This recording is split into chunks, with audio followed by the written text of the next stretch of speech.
If everyone likes you, you aren't leading. If everyone agrees with you, you aren't leading. If nobody's mad at you, mad at your decisions, mad at the direction you're going, you aren't leading. Making people mad is one of the inevitable signs of strong leadership. Welcome to the Ware Show, a podcast for leaders who want more and won't settle for less. Straight talk to help you lead better, live bolder, and not lose yourself in the process. If you're serious about going to the next level in life and leadership, you're in the right place. Well, hey, everybody, welcome to the Ware Show, where we talk about going to the next level in life and in leadership. Glad to have you with us today, wherever you're at and whatever platform you are watching or listening on. Today, we're going to talk about something that I think is a sobering reality that leaders need to wrestle with, and something that people who are not leaders need to understand and consider as well, because it has implications on both sides. I think most people who take on leadership roles or grow in leadership influence in some area of their life do so with a desire to help people and serve people in some way. And so often they are shocked when the very people who they're trying to help inevitably become disappointed, disillusioned, and downright angry with them. And on the other side, people who are not leaders often get on board with a leader, with their cause, their campaign, their project, whatever, because they believe it'll help them, the follower, only to find out that that leader they pledged their allegiance to and really got on board with and began to follow and help and all of that will inevitably make decisions that they don't like or agree with. And I'm continually shocked that people on both sides are shocked by this, right? Because this is not a new phenomenon. This is not specific to America or 2026 or any subculture of people. This is the nature of humanity and the nature of leadership. Don't be surprised by this. Leaders, don't be surprised when the very people that you're serving, the very people you're sacrificing for, the very people that you stay up late for and get up early for are the ones who turn on you, hate on you, disparage you, and betray you. And followers, don't be surprised when the leader that you signed up to work for, to work with, to vote for, to serve under, makes decisions you don't like, you don't agree with, you don't understand, you don't support. This is how life and leadership works. Some of you know I'm a person of faith, and I know some of you are as well. And this is actually something I've been reading about in the Bible lately. And even if you don't consider yourself a person of faith, you're probably at least a little bit familiar with the story of Moses leading the Israeli nation out of slavery in Egypt. Maybe you saw Charlton Heston in the Ten Commandments or Prince of Egypt or whatever. So you vaguely at least know the story that Moses, this amazing, powerful leader, accomplished really incredible things for the nation of Israel. And in spite of that, and in the midst of that, he was also dealing nonstop with people who were griping and complaining and rebelling against him and just hating him. And so I say that to sort of highlight the fact that this is not a new problem. Okay, this is not an American political problem. This is not a Gen Z problem. This is a life problem. This is a leadership problem. Okay, here's what we have to understand. Great leaders make people mad. And it's not because they want to. It's not because they prefer to. It's not that they're just narcissistic jerks. In fact, most leaders in most situations are the exact opposite. They want people to like them. They want people to agree with them. They want people to get on board with where they're going. But they have a deep-seated conviction that they are there to accomplish something. They're there to move a vision, an organization, a mission forward, and they know that being effective and being liked are not always mutual pursuits. So if push comes to shove, great leaders will choose to lead rather than to be liked. You can lead or you can be liked, but you often cannot do both. Because if you are a leader, you are responsible to make decisions that not everyone understands or agrees with. And your job is to do what serves the mission of your organization best, not to do what makes the most people the most happy. So if you have a compulsive need to be liked, it will often come at the expense of you leading the way you should. And I just want to talk about this because this seems like such a huge area of misunderstanding right now at every level of life and leadership. I'm seeing this all around, right? I mean, this can apply in the workplace and in the home, okay, right? In your family, particularly men, leaders of their homes. There's times that you are going to lead in a way that not everyone likes. Your spouse may not like it. Your kids may not like it. And of course, you want to hear from them and consider their input and all of that. But at the end of the day, your number one goal is not to be liked. It is to lead. In your business, whether you're the founder, the owner, the CEO, the department head, the team lead, I promise you, there are times you're going to make a decision that you know is the right thing for your people. You know it's the right thing for this process you're responsible for, but not everyone likes it or agrees with it. But in your position, your role is to be a leader, not to be liked. And I think we just need to normalize this. We just need to acknowledge this is part of the gig. This goes with the territory. Leadership is not about being the most liked, most popular person. It's not about being the most endearing or eliciting the, warmest, fuzziest feelings. It's about being responsible to move something forward, to fulfill a mission, to accomplish a vision, to reach a goal, to take a people or an organization or a project from here to there.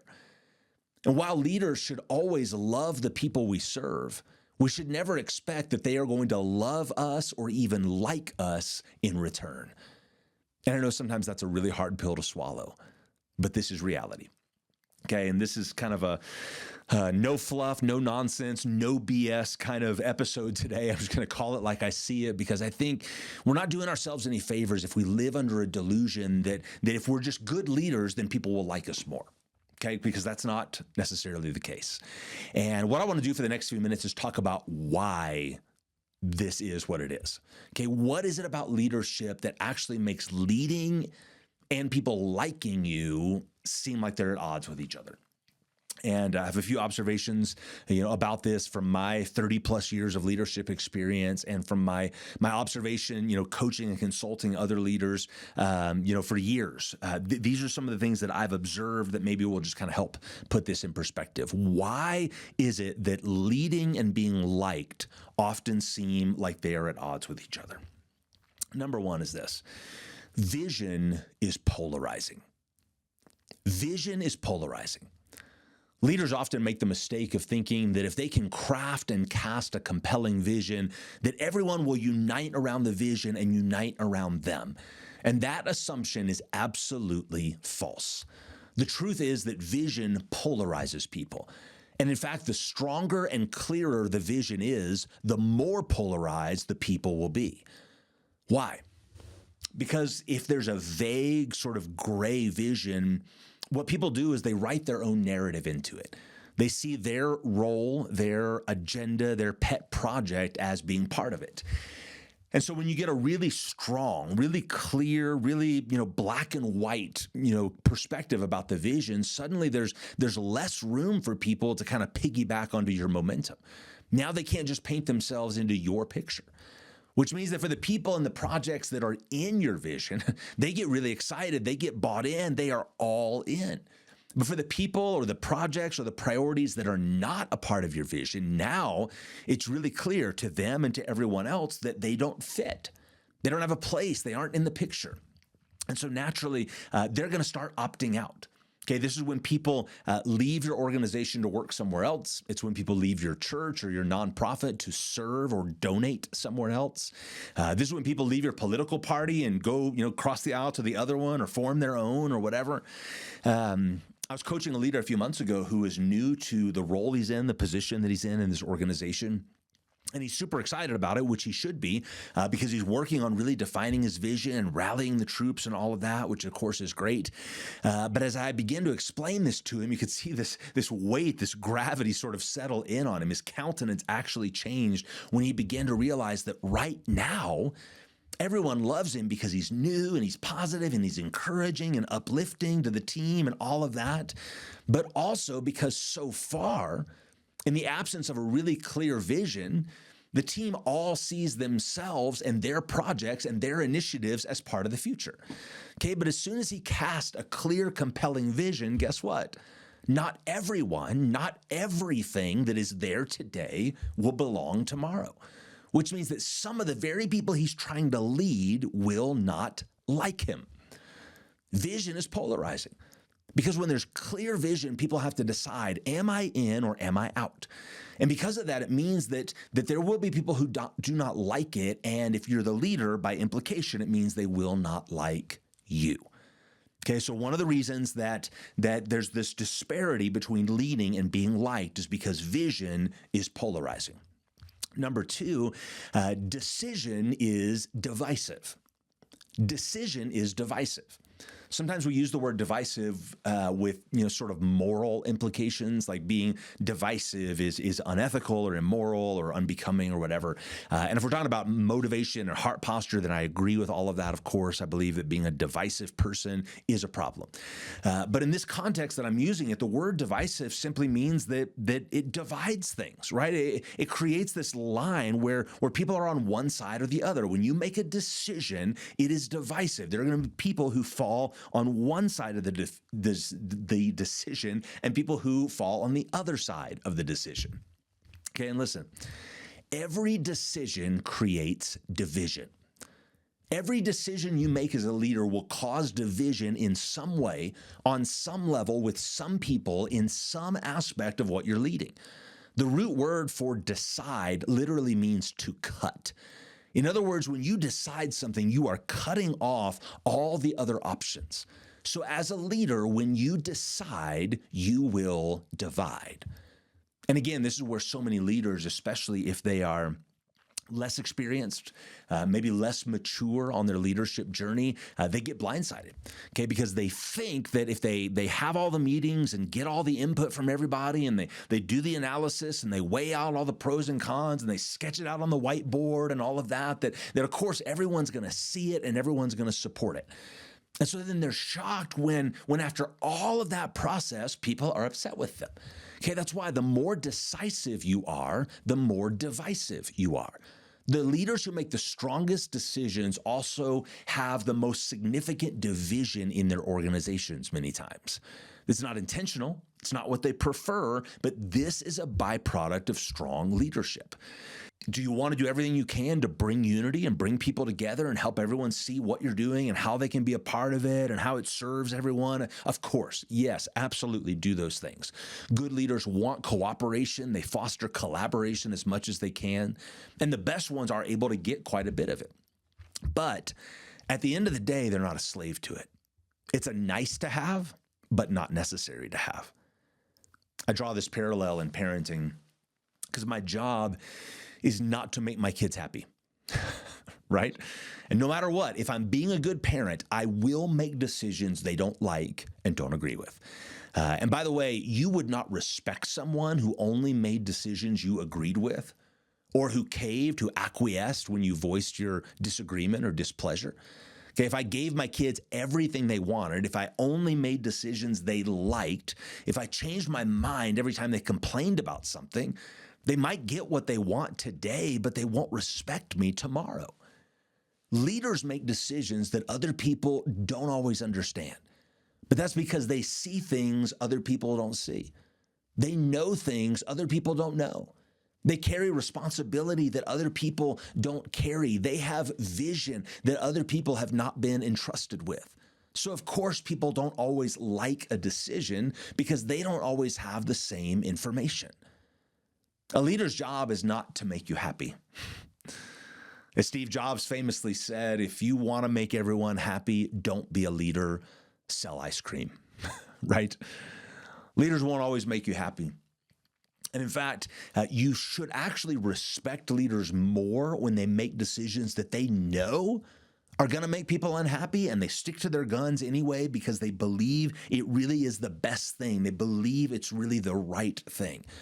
Nobody respects people who cave under pressure.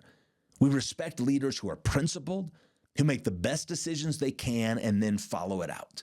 Okay, but we have to recognize that to decide is to divide.